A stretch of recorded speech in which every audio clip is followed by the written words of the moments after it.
जी जनाब, तो आप लोगों ने सीख लिया नाइट्रस किस तरह लगाना है। अब लास्ट पार्ट की तरफ चलते हैं कि क्या डू एंड डोंट्स है नाइट्रस के, क्या एहतियातें आपको लाजमन करनी है। नाइट्रस फन है, लेकिन अगर एहतियात से यूज करेंगे तो नुकसान नहीं होगा, वरना आपका इंजन ब्लोन होने का खतरा है। ठीक है, तो मैं आपको एग्जाम्पल दे के समझाऊंगा। ठीक है, एक तो ये है नंबर वन कि आपने बहुत ज्यादा लो आरपीएम पे भी नाइट्रस एक्टिवेट नहीं करना। मिसाल के तौर पे बिलो 3000 आरपीएम। होता क्या है कि नाइट्रस के साथ इंस्टेंट पावर है, जैसे ही आपने बटन दबाया आपको पूरी पावर उतनी डिलीवर हो जाएगी, 50 एचपी 75 एचपी जो आपने उसमें जेट्स डाले हुए। ठीक है, तो होता क्या है कि कंपनी जो है वो स्टॉक जो है वो कनेक्टिंग रॉड जो होते हैं, ये मैं के सीरीज का स्टॉक कनेक्टिंग रॉड है, वो इसलिए डिजाइन नहीं की जाते कि इतने लो आरपीएम पे ज्यादा पावर दें।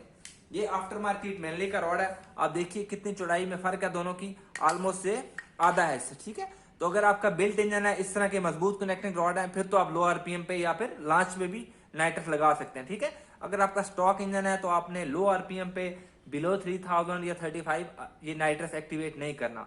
इसी के साथ रिलेटेड है कि रेड लाइन के ऊपर भी नाइट्रस नहीं लगाना आपने, क्योंकि रेड लाइन पे क्या होता है कि जब सपोज आप मैनुअल गाड़ी चला रहे हैं और दूसरे गियर से तीसरे की बारी आई है, लेकिन रेड लाइन वो रेव लिमिटर बाउंस हो रहा है बार बार जिस तरह होता है, तो उसमें ये होता है कि फ्यूल बार बार कट हो रहा होता है। अगर आप नाइट्रस बटन दबाई रखेंगे और अगला गियर नहीं डालेंगे तो ईसीयू बार बार फ्यूल कट करेगा, और आपको पता है फ्यूल कट हो जाए और नाइट्रस आ रहा हो तो भी मतलब बहुत डेंजरस है। ठीक है, तो ये 2 आरपीएम से रिलेटेड हो गए। ठीक है, तीसरी चीज है आपने 10 सेकंड से ज्यादा नाइट्रस नहीं लगाना स्टॉक इंजन के अंदर। ठीक है, उसमें यह है कि जो जो होते हैं स्टॉक इंजन होते हैं उनमें जो रिंग्स होती हैं, ये पिस्टन रिंग्स जो हैं, ठीक है, इनका एक खास गैप होता है। ठीक है, जैसे ये आप गैप नजर आ रहा होगा आपको। ठीक है, ये गैप है इसमें, ये फर्स्ट रिंग है, ये सेकंड रिंग है, नीचे ऑयल रिंग है। ठीक है, तो ये कंपनी ये गैप इस तरह, ये देखिए मैंने दबाया हुआ है तो ये गैप कम हो गया, ये ज्यादा। ठीक है, तो जब नाइट्रस आप लगा रहे होते हैं तो काफी हीट प्रोड्यूस होती है। ठीक है, हीट से क्या होता है कि ये रिंग जो है, ये रिंग मैंने एक बाहर निकाली है,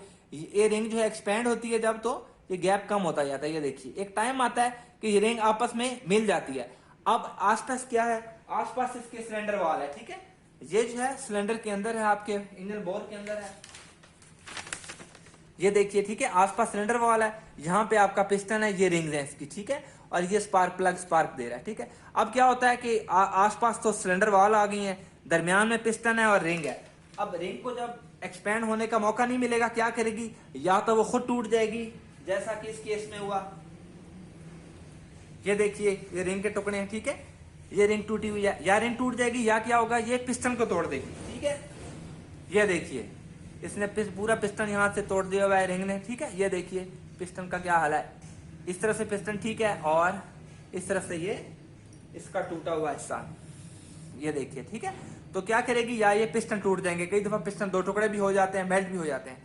तो स्टॉक इंजन जो है ज्यादा हॉर्स पावर के डिजाइन नहीं होते, इसलिए आपने ज्यादा जोश नहीं दिखाना, 10 सेकंड से ज्यादा नाइट्रस नहीं यूज करना। ये देखिए एक और टूटी हुई रिंग अंदर है इसके। ठीक है, तो ये इस तरह आपका फिर इंजन ब्लोन हो जाएगा। ठीक है, तो ये आपने तीसरी चीज क्या होगी कि आपने 10 सेकंड से ज्यादा नाइट्रस नहीं लगाना। ठीक है, स्टॉक इंजन है अगर आपका। ठीक है, उसके बाद चौथी चीज है, जब भी आपने नाइट्रस यूज करना है तो गाड़ी में एक हीट रेंज कोल्ड यूज करना है स्पार्क प्लग। ये देखिए स्पार्क प्लग जो है ये 6 रेंज का है। ठीक है, ये 6 लिखा हुआ है, अगर डब्बा आपको नहीं मिलता तो स्पार्क प्लग के ऊपर भी लिखा होता है, ये देखिए BKR6EY। ठीक है, इसके ऊपर भी लिखा होता है। तो आपने क्या करना है, एक हीट रेंज जो है उससे ज्यादा का स्पार्क प्लग यूज करना है। ठीक है, मिसाल के तौर पे ये जो है ऊपर वाला BKR7EX, अगर आपके ये स्टॉक है तो आपने BKR8EX का यूज करना है। ठीक है, एक हीट रेंज आपने कोल्डर पे चले जाना है। होता क्या है कि जब नाइट्रस लग रहा होता है बहुत देर के लिए, तो क्या होता है कि आपका जो है वो कहाँ गया मेरा है, तो जो स्पार्क प्लग की टिप है ये एक्चुअली सिलेंडर के अंदर होती है। ठीक है, तो क्या होता है जब कंटिन्यूस नाइट्रस लग रहा है तो मिसाल के तौर पे जो टिप है आपकी, ये देखिए मैं आपको ये गर्म करके दिखाता हूं, ये रेड हॉट हो जाती है। ठीक है, चीज ऐसा नहीं है, तो टिप आपकी क्या हुई है, वो रेड हॉट हो गई है। अब क्या होता है, जो स्पार्क प्लग होता है एक्चुअली उसने स्पार्क तब देना है जब ईसीयू ने बताना है। ठीक है, लेकिन जब वो पहले सुर्ख हुआ होता है तो जैसे ही पेट्रोल आता है या नाइट्रस आता है तो वो खुद ब खुद वहां से वो स्पार्क हो जाता है। ठीक है, तो उसको प्री इग्निशन कहते हैं। तो ये भी बहुत डेंजरस है, इंजन ब्लोन होता है प्री इग्निशन का, अच्छा भला धमाका होता है, सबको साथ वालों को पता चलेगा इंजन ब्लोन हो गया बंदे का, आपका बोनेट ऐसे उड़ जाएगा और खूब जो है वो एक दफा आवाज आएगी, आपको भी पता चला जाएगा कि काम हो गया मेरा।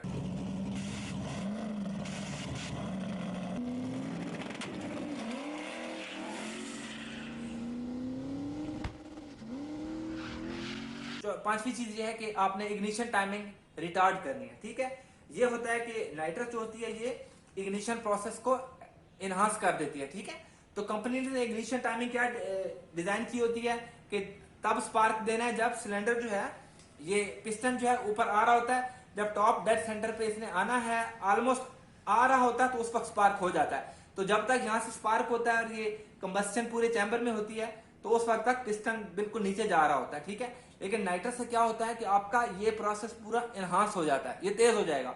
तो अब क्या होगा, अभी पिस्टन ऊपर आ ही रहा होगा और ये स्पार्क दे देगा, तो नाइट्रस क्योंकि आ रही है इसलिए जल्दी स्पार्क हो जाएगा। तो अभी पिस्टन ऊपर आ रहा है तो इसको बैंग होगा, तो ये क्या होगा, या तो कनेक्टिंग रॉड टूट जाएगा या फिर जो इसके टुकड़े हो सकते हैं, ठीक है। या इसके छोटे छोटे चिप्स जो है जिसको हम नॉकिंग कहते हैं, टिक टिक की आवाज आ रही होती है इंजन से, तो उसकी छोटी छोटी चिप्स उड़ रही होती हैं, ठीक है। तो वो भी बहुत डेंजरस है, ठीक है। तो इसलिए आपने हर इस रूल ऑफ थंब में हर 50 शॉट नाइट्रस के ऊपर 2 डिग्री टाइमिंग रिटार्ड करनी है, ठीक है। तो वो टाइमिंग रिटार्ड किस तरह होती है, वो होंडाटा के प्रो है आपके पास या और कोई ECU रिफ्लैश है, तो उससे आपने टाइमिंग जो है वो आपका ट्यूनर करेगा रिटार्ड जो करनी है, ठीक है। तो ये उनके लिए है जिन्होंने मतलब 50 शॉट यूज कर रहे हैं, 75 100। अगर आप बहुत थोड़ा शॉट यूज कर रहे हैं जैसे 25 हो गया अप टू 35, तो बेशक आप अगर ये ना भी करें तो कोई मसला नहीं, क्योंकि उसके लिए भी काफी महंगे ECU होते हैं जो टाइमिंग रिटार्ड करते हैं, और जाहिर उनको आपने इनपुट भी देनी है कि अब मैं नाइट्रस लगा रहा हूँ, ठीक है। तो उसकी वायरिंग का जैसे मैंने डायग्राम आपको बताया, तो यहाँ मैंने आपको एक लिंक दिया था कि यहाँ पे अगर आपने ECU को इनपुट देनी है, ठीक है, तो वो इनपुट इस वक्त यहाँ पे आएगी और के प्रो या ECU बताएगा कि हाँ नाइट्रस शुरू हो गया, तो मैं इग्निशन टाइमिंग साथ ही वो रिटार्ड कर देगा, ठीक है, और साथ में आगे भी नाइट्रस एक्टिवेट करेगा। तो ये पांचवी चीज थी या चौथी चीज थी कि इग्निशन टाइमिंग आपने रिटार्ड करनी है, ठीक हो गया। तो मैंने अभी तक बताया आपको स्पार्क प्लग्स आपने एक हीट रिंग कोल्ड यूज करने, इग्निशन टाइमिंग, लो RPM, रेड लाइन पे नहीं लगाना नाइट्रस, और अगर आपका स्टॉक इंजन है तो 10 सेकंड से नाइट्रस ज्यादा नहीं लगाना आपने, ठीक है। जोश में ना आ जाए कि रेस लगी हुई है और बटन आपने दबाया हुआ, ठीक है। इसी चीज होश और जोश के लिए ये स्विच बने हुए हैं जिसको विंडो स्विच कहते हैं। इस पे आपने पहले सेट किया होता है कि RPM जब तक 3500 ना हो तो मेरे नाइट्रस एक्टिव ना हो। तो आप अगर जोश में भी हैं तो बेशक आप बटन दबा दें, उस वक्त तक नाइट्रस नहीं आएगा। और इसी तरह आपने अगर गियर डालना भूल गए हैं, आपकी तवज्जो ट्रैफिक पे है, तो इस पे सेटिंग होती है कि आप 7000 RPM 6000 RPM जो आपने सेट किया होता है उस पे जाके नाइट्रस ये डीएक्टिवेट कर देगा, ठीक है। तो ये सेफ्टी स्विच बहुत इसीलिए जरूरी होते हैं कि आप जो है गलती से, क्योंकि ज़ाहिर बंदा ड्राइव कर रहा होता है तो उस टाइम ख्याल नहीं रहता बंदे को कि मैंने गियर नहीं डाला, नाइट्रस से हाथ उठाना, मैंने गियर चेंज करना, इतने सारे काम हो रहे होते हैं उस टाइम। तो ये ऑटोमेटिक स्विच उसके लिए बेस्ट होते हैं, ठीक है। और एक और चीज भी है, सेफ्टी स्विच है, फ्यूल प्रेशर सेफ्टी स्विच भी मैंने आपको बताया था कि अगर आपका फ्यूल किसी वजह से फ्यूल सिस्टम फेल होता है, फ्यूल पंप रिले आपका जवाब काम नहीं करता या फ्यूज उड़ जाता है उसका किसी वजह से, तो आपका इंजन ब्लो नहीं होगा, बल्कि ये स्विच जो है खुद ही बखुद ही नाइट्रस को डीएक्टिवेट कर देगा, ठीक है।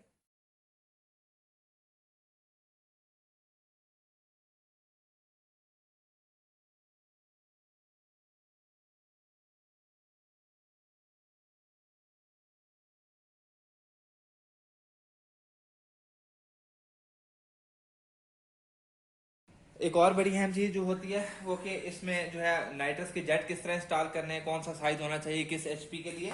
तो इस पे छोटी किट के साथ तो ये टेबल आया हुआ है। आपने जिस तरह 20 HP चाहिए तो 18 का नाइट्रस का जेट यूज करेंगे, 16 का फ्यूल का, ठीक है। तो ये इस पे टेबल बना हुआ है। बड़ी किट के साथ टेबल नहीं है, लेकिन उसके साथ इंस्ट्रक्शन में सारा दिया हुआ है कि फ्यूल प्रेशर आपका कितना है तो कितने का जेट यूज करना है। तो यूजुअली जो नई गाड़ियां होती हैं उनमें फ्यूल प्रेशर जो है वो 50 PSI तक होता है, ठीक है। तो 50 हम देखें तो यहाँ पे चार्ट है इसका, ठीक है। ये 45 PSI, ये 55 PSI, ये 50 का है ये वाला, ठीक है। तो इसमें हम देखेंगे कि HP 35 चाहिए तो नाइट्रस का 31, और गैस लिखा हुआ है ये फ्यूल होता है किस्म का, 18 चाहिए, 85 हम नहीं चाहेंगे, तो इस तरह। और ये जेट्स का फर्क नहीं होता, सिर्फ ऊपर नंबरिंग का फर्क होता है। मतलब ये नहीं होता कि नाइट्रस का जेट अलग होता है फ्यूल का अलग होता है, ठीक है। तो नंबरिंग का फर्क होता है, ये देखिए, ठीक है। ये 20 का है लेफ्ट साइड वाला, ठीक है, और राइट साइड वाला जो है वो ये 18 का है, ठीक है। तो ये अब इसकी किट के मुताबिक मैं आपको बताऊंगा, हमने 20 का जो है जो नाइट्रस में डाला है, नाइट्रस वाले में, ठीक है। तो ब्लू वाला जो होता है नाइट्रस का होता है, ठीक है। इस पे लिखा भी होता है नॉस,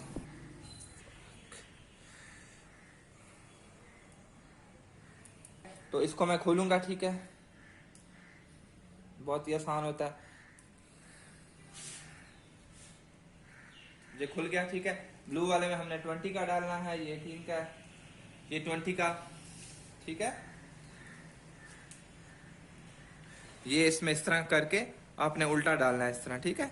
ये इस तरह चला गया, ठीक है, मून जेट का उस तरफ है आपके, और उसके बाद आपने इसके ऊपर ये इंस्टॉल कर लेना है, जस्ट लाइक दैट, ठीक है।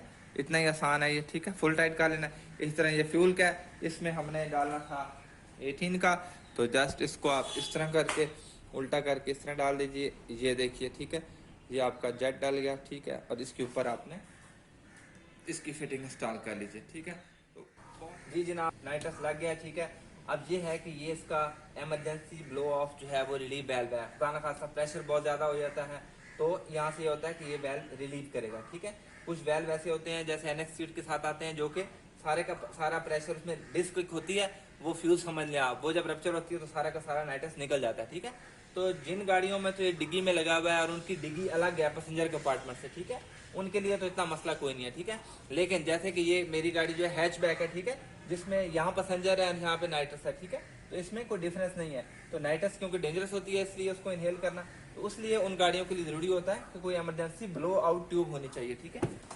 तो ये मैंने एनएक्स जो है वो इस तरह की ट्यूब देता है, लेकिन मैंने ये मतलब लगा के देखी, किसी तरह ये मेरी फिटिंग बनती नहीं है। ये देखिए ये इस तरह है, मैं सिलेंडर अगर इस तरह लगाऊं तो भी मतलब इसका कोई मजा नहीं है, ठीक है। और ये है भी बहुत हार्ड, या तो मैं इसको मोड़ के किसी तरह बाहर निकाल दूं, ऐसा भी कोई चांस नहीं है, ठीक है। और इसकी फिटिंग भी ये डिफरेंट है, ठीक है। तो ये क्योंकि इमरजेंसी ब्लो ऑफ वाल्व है, इसके लिए आप जो है वो कोई सा अल्टरनेटिव यूज कर सकते हैं। जैसे ये मैंने किया था कि आप जो ऑटो रबड़ वाले शॉप हैं उनसे किसी से जाइए, इस तरह के रबड़ पाइप अच्छा से ले आइए कोई, ठीक है, जो ब्रिजस्टोन का या कोई अच्छी कंपनी का हो, ठीक है। और वो जब आपने सिलेंडर फिट करना होगा उससे पहले ये सिलेंडर दुकान पर ले जाइएगा, और जो पाइप थोड़ा सा जरा टाइट करके इसके ऊपर चढ़ जाए, तो ये देखिए ये बड़ा अच्छा टाइट करके चढ़ गया इसके ऊपर, ठीक है। और इसके ऊपर आपने क्लैंप लगा देना है कोई सा, ठीक है। तो ये बड़ा आपका सिक्योर सिस्टम हो जाएगा। उसके बाद इस पाइप को आपकी मर्जी है, देखें इसमें लचक भी है, ठीक है। आप इसको कहीं भी बाहर जो है आपने यहाँ कहीं ड्रिल करके सुराख करके इस पाइप को बाहर निकाल देना है, ठीक है। इसको भैया छोटा कर लीजिएगा, लंबा है तो मतलब ये आपके पास बहुत ही अच्छी ऑप्शन है, और ये मतलब ड्यूरेबल भी है, ठीक है, लचक भी है इसमें। तो इसको आपने बाहर भी जहाँ पे निकालेंगे वहाँ इसको जिप टाइप से फिक्स कर देना, ताकि जाहिर है ये फिर बाहर ना निकल आए, ठीक है, अंदर बल्कि अंदर ना आ जाए, ठीक है, ताकि इसका कोना बाहर रहे। तो ये बहुत अहम पॉइंट आपको बताना था, ठीक है, ये हो गया। तो अब हम चलते हैं कि फन फैक्टर्स को फिल कैसे करना है ताकि हम इसको एंजॉय कर सकें, ठीक है जी जनाब। और लास्ट पार्ट की तरफ आते हैं कि सिलेंडर फिल कैसे करना है। सब कुछ इंस्टॉल हो गया, अब आप लोग कुछ आप चाहते हैं मैं इसको फिल करूं और एंजॉय करूं। तो एक तो बाहर तो इस तरह की शॉप्स होती हैं जो कि नाइट्रस भर देती हैं, गाड़ियों की ऑटो वर्कशॉप्स होती हैं, लेकिन ये पाकिस्तान, इंडिया वगैरह जो है इन कंट्रीज में स्पेशली मोटर स्पोर्ट्स इतना कॉमन नहीं है, इसलिए स्पेशल शॉप्स इन सिलेंडरों के लिए तो नहीं होती। लेकिन जो हॉस्पिटल में नाइट्रस होती है उनकी फिलिंग की शॉप हर शहर में होती है, ठीक है। तो लेकिन उसका ये है कि उसकी फिटिंग जो है वो हमारी फिटिंग के ऊपर चढ़ती नहीं है। मैं ले गया इसको, लेकिन उनके पास जो फिटिंग थी वो डिफरेंट थी। ये फिटिंग थी उनके पास जो कि बिल्कुल इसका ताल्लुक ही नहीं था, और उसके आगे जो है वो ये वाली फिटिंग लगती थी, ठीक है। इसमें छोटा सा ये फिल्टर भी है, लेकिन बेहतर है फिलिंग के लिए अलग से फिल्टर ले लें बड़े वाला। इसके साथ एक छोटी सी लाइन भी आती है। तो उसके लिए मैंने क्या किया, उनसे ये वाला पूरा अडाप्टर एक खरीद लिया, ठीक है, साथ में ये नोजल भी खरीद ली, ठीक है। ये तीनों चीजें उनके पास से मिल जाती हैं, ठीक है, जो मेडिकल ग्रेड नाइट्रस वाले हैं, ठीक है। तो क्या होता है उसके बाद मुझे फिर बड़ा नेट पे ढूंढा मैंने कि इसके आगे मैं क्या चीज चढ़ाऊं कि मेरा जो है फिटिंग आ जाए। तो बड़ी मुश्किलों से 2-3 फिटिंग मेरी ज़ाया हुई, आखिरकार मैं ये फिटिंग ढूंढने में कामयाब हो गया। अली एक्सप्रेस से मैंने मंगवाई, इसका मैं लिंक दे दूंगा ये कौन सी फिटिंग थी। इसको फिर बहुत लंबी थी तो मैंने थोड़ा सा कटवा दिया, ठीक है। तो ये इसका मुझे मिला जो था वो AN6 था। ये लाइन जो हमारी यूज़ करेगी ये AN4 यूज़ करेगी, ठीक है। तो फिर मैंने एक अडॉप्टर ऑर्डर किया जो कि AN6 को AN4 में कन्वर्ट करता है, वो इसके आगे लग जाएगा, ठीक है। और फिर जो है ये उनका वाला जो होता है नाइट्रस दुकान वालों का, ये अडॉप्टर यहाँ लग गया, ठीक है। इसका फ्रंट एंड नहीं यूज हुआ, ठीक है, इसका बैक एंड सिर्फ यूज हुआ। ये जो है ये इसके अंदर गुजर जाएगा इस तरह से, ठीक है। और ये जो है वो इसके एंड ये दोनों नहीं यूज हुए, सिर्फ ये पीछे वाला एंड यूज हुआ, और ये इसके अंदर लग जाएगा, ठीक है। ये तो इस तरह करके ये फिटिंग बनी जो कि आप मेडिकल ग्रेड नाइट्रस को इसके साथ जो है वो फिल कर देगी। और मेडिकल ग्रेड नाइट्रस में ये इवन और पेयर होती है जो कि गाड़ियों में यूज होती है, ठीक है। तो 100% पेयर होती है। इसका सिर्फ ये ड्रॉबैक है कि इसकी स्मेल नहीं होती, तो इसलिए अगर लीक हो रही होगी तो आपको जो है वो कुछ स्मेल नहीं आएगी। तो इसको लाफिंग गैस भी कहते हैं, हंसने वाली गैस। तो अगर आपको गाड़ी में बैठ के बहुत ज़्यादा मूड अच्छा हो गया, बीवी के जोक्स पे आपको बहुत हंसी आ रही है और जो है वो सारे जो है बहुत खुश हैं, तो उतर के चेक कर लें कोई लाइन ढीली तो नहीं है या सिलेंडर लीक तो नहीं हो रहा, ठीक है। तो ये एक अहम पॉइंट था। और अगर जो है लीक हो रहा है, कोई लाइन लीक होती है, तो उसको फिर आप टाइट कर दीजिएगा, ठीक है। और एक और चीज़ जो कहनी थी वो, ज़ाहिर है आपका सिलेंडर का वजन पहले करेंगे, उसके बाद इस पर लिखा हुआ है इसमें 5 पाउंड गैस आएगी, तो आप वो मशीन पर रखेंगे, साथ में आप अपना वेल्व कनेक्ट कर देंगे, इसको भर देंगे। तो आपने देखना है कि 5 पाउंड तकरीबन 2.5 किलो बनेगा। जब वो हो जाए तो आपने कहना भाई रोक दो। और नाइट्रस का जो ऑप्टिमम प्रेशर होता है वो तकरीबन 950 PSI होता है, ठीक है। तो गेज भी आपके पास लगा हुआ है सिलेंडर पे, आपने इस पे भी नजर रखनी है और वजन पे भी नजर रखनी है, ठीक है। तो जब गेज 950,000 तक हो जाए, आपने कहना भाई बस कर दो, और साथ ही वेट भी चल रहा होगा आपका। तो ये आपका सिलेंडर फिल हो गया। फिल करवा के इसको फौरन गाड़ी में फिट कर देना है। इसके साथ इस तरह करके आपने खेलना नहीं है, स्प्रे नहीं करनी दोस्तों पे, क्योंकि ये बहुत ही ठंडी होती है। अगर किसी के हाथ वगैरह पे थोड़ी देर ज़्यादा एक्सपोजर हो जाएगा तो फ्रॉस्ट बाइट हो जाएगी, है। तो इसलिए इसके साथ खेलना नहीं है, ठीक है। और इसकी स्मेल भी नहीं होती, तो इसलिए कोई ज़्यादा अगर तादाद में इनहेल कर लेगा तो वो जो है उसको फिर उसकी ज़रूरत पड़ जाती है, इमरजेंसी ट्रीटमेंट की ज़रूरत पड़ जाएगी, ठीक है। तो इसलिए आपने खेलना नहीं है, जस्ट इसको जो है वो भरवाएं, अपनी गाड़ी में फिट कर दें। और यूजली लोग जो है इसको बंद ही रखते हैं, जब रेस्ट लगानी हो उस टाइम इसको खोलते हैं वेल्व को, लेकिन इसके लिए रिमोट बोतल ओपनर भी आते हैं, ठीक है। तो वो ये होता है कि आपका, जो मैंने पहले बता चुका हूँ आपको, कि वो गाड़ी के आपके बटन से ही खुल जाता है बोतल और बंद हो जाती है, ठीक है। तो ये मैंने बताना था इसके बारे में मेरे ख्याल। और अगर जो है इसके साथ जो आगे लाइन लगानी है आपने, ये फिल्टर के साथ एक लाइन आती है, लेकिन ये छोटी है, तो मैंने ये जैक्स की लाइन मंगवाई हुई है, ठीक है। तो ये ज़रा लंबी लाइन है, तो ये जो है आपकी इसके आगे कनेक्ट हो जाएगी, और ये आपका एंड जो है आपके सिलेंडर के साथ कनेक्ट हो जाएगा, ठीक है। तो ये आप शॉप वाले को आराम से ये एंड उनके साथ लग जाएगा। तो ये जो है पाकिस्तान, इंडिया वगैरह में या बांग्लादेश जो भी है वहाँ पे ये सोल्यूशन मैंने निकाला है कि इस तरह नाइट्रस फिल हो सकती है, ठीक है। अब आपकी मर्जी है आप किस तरह इसको करते हैं, ठीक है। आपका अगर, और इसमें कोई पाबंदी नहीं है, मेडिकल ग्रेड नाइट्रस आप इसमें भरवा सकते हैं, कोई मसला नहीं। सिर्फ आपकी अपनी जिम्मेदारी है कि आप उसको सेफली यूज़ करें, और दूसरा उसका ये है कि उसकी स्मेल नहीं होगी, ठीक है। तो आप लीक वगैरह एक तो सरफ से चेक हो सकती है, लाइनें लीक हो रही है नहीं हो रही, और बाकी जो है आप सूंघ के उसको ना चेक कीजिएगा, नाइट्रस की कोई स्मेल आपको नहीं आएगी, ठीक है। तो ये एहतियात करनी थी। और जब भी आपने इसको शिप करना है, सेल करनी है ये, तो इसको खाली करके जो है वो शिप करना है। खाली करने का आसान तरीका है कि इसको ओपन एरिया होना चाहिए, हवादार, जैसे सेन में बैठा हूँ मैं, तो इसको इसका जो है मुंह अपनी तरफ से परे कर दें, इसको खोल दें और आप वहाँ से हट जाएं, ठीक है, दूर चले जाएं। 10 मिनट बाद आ जाएं आप, हैं, ताकि वो जितनी भी नाइट्रस है वो हवा में तहलील हो चुकी है उस टाइम, ठीक है। और शिप करते हुए ये ना करें कि आप इसमें थोड़ी सी गैस हो शिप कर दिया, ठीक है। तो खुदा ना खास्ता वो जो होगा, जो शिपिंग वाला होगा, वो देखेगा, चेक करूँ यार खुला है कि बंद है, और उसका हाथ जो है अगर इसके आगे हुआ तो वो फ्रॉस्ट बाइट हो जाएगी उसको, ठीक है। और वो अगर सूंघना शुरू कर दे, यार स्मेल बड़ी अच्छी आ रही वगैरह वगैरह, तो इसलिए आपने इसको एम्प्टी शिप करना है। एम्प्टी करने का तरीका मैंने बता दिया, और भरने का तरीका मैंने बता दिया, ठीक हो गया। तो बाकी ये इनलाइन फिल्टर है, स्पेशल आता है। अगर आप चाहते हैं कि फिल्टर हो जाए गैस मेरी, इसमें जो फिलिंग हो रही है वो फिल्ट्रेशन से हो, ठीक है। तो ये उसके लिए ये इनलाइन फिल्टर भी है, ये एसेसरीज है अलग से अगर आप लेना चाहें, ठीक है। तो मेरे ख्याल में आप वीडियो ख़त्म करते हैं। आपको जितना मैं समझा सकता था अपने आसान लफ्ज़ों में समझाया मैंने। उम्मीद है आपको वीडियो पसंद आई होगी। अगर पसंद आई हो तो लाइक कीजिएगा और चैनल को सब्सक्राइब कीजिएगा, ताकि इस तरह की और वीडियोज़ आपको मिलती रहें। अल्लाह हाफिज़।